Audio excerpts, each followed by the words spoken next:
लोकांसाठी उचललेले अस्त्र म्हणजे लोकशस्त्र न्यूज।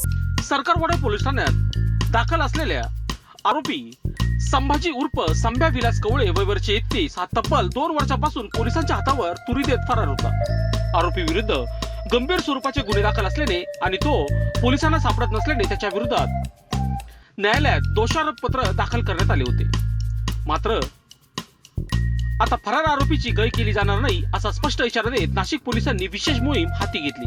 नाशिक पोलीस आयुक्त संदीप कर्णिक, पोलीस उपायुक्त किरण कुमार चव्हाण व सहाय्यक पोलीस आयुक्त संदीप मिटके यांच्या मार्गदर्शनाखाली ही कारवाई करण्यात आली आहे।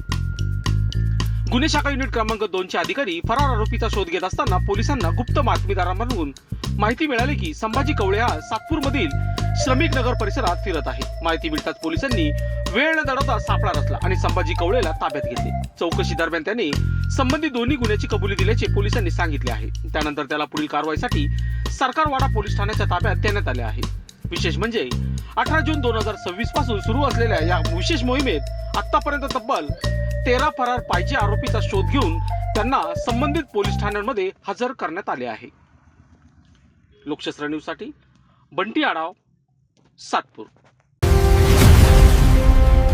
लोकांसाठी उचललेले अस्त्र म्हणजे लोकशस्त्र न्यूज।